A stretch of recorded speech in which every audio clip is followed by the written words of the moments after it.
বিয়ের ৩ বছর পর জামাইয়ের সাথে প্রেম করতে বের হইলাম। ব্যাপারটা কি একটু মজার মনে হচ্ছে? আচ্ছা, যাই হোক। তো কেন হঠাৎ এই কথা বললাম যে বিয়ের ৩ বছর পর জামাইয়ের সাথে প্রেম করতে বের হলাম।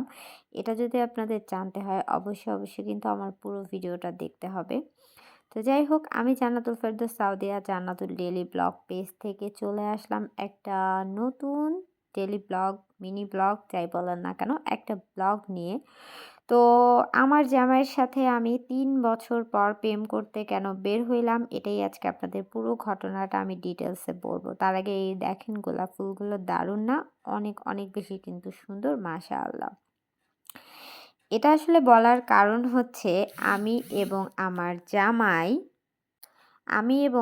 জামাই সেদিন আমি আমার বাসা থেকে এবং সে তার বাসা থেকে একটা নির্দিষ্ট জায়গায় আসি এবং একসাথে রিকশায় উঠি। আমি তাকে সেদিন বারবার ফোন করে বলছিলাম, আমি বাইরে যাব, আমাকে ঘুরতে নিয়ে যাও। ঠিক বিয়ের আগে যেভাবে আমরা প্রেম করতাম আরকি।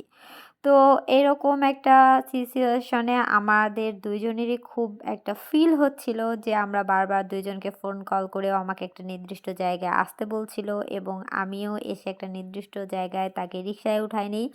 দেন আমরা ঘুরতে বের হই। তো আমাদের ঘুরতে যাওয়ার স্থানটা ১ম এ ছিল হচ্ছে রংপুর পুলিশ পার্ক। এটাতে আমার এর আগে আসা হয়নি। আসা হয়েছিল, হাসব্যান্ডের সাথে আসা হয়নি। তো ওকে বেশ কিছুদিন ধরেই বলছিলাম, "চলো ওই পার্কটা থেকে একটু ঘুরে আসি।"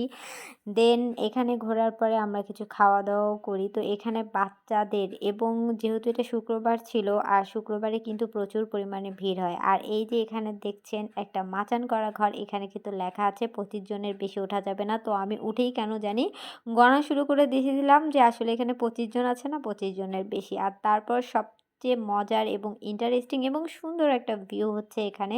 দেখেন উপরে চাঁদ এবং চাঁদের পুরো আলোটা হচ্ছে পানিতে পড়েছিল। আমার এই ব্যাপারটা খুব ভালো লাগে। কার ভালো লাগে অবশ্যই জানাবেন। আর সবচেয়ে ইন্টারেস্টিং ব্যাপার হচ্ছে আমরা রাস্তা দিয়ে হেঁটে যাওয়ার সময় দেখছিলাম এখানে ২ টা ঘোড়া ঘাস খাচ্ছিল। আচ্ছা, একটা যে প্রবাদ বাক্য ছিল যে আমি ঘোড়ার ঘাস কাটি। তার মানে আমি তখন একজনকে কোয়েশ্চেন করেছিলাম এটার মানে কি? তখন সে আমাকে বলেছিল ঘোড়া নাকি ঘাস খায় না। তো আমি আমার জামাইকে বলছিলাম কি আজব ব্যাপার, ঘোড়া তো এখানে ঘাস খাচ্ছে। তো ও বারবার করে জুম করে আমাকে দেখানোর চেষ্টা করছে যে আসলে সে ঘাস খাচ্ছে কিনা অন্য কিছু। তো আমরা মূলত সেখান থেকে বের হয়েছিলাম স্ট্রিট ফুড খাওয়ার জন্য।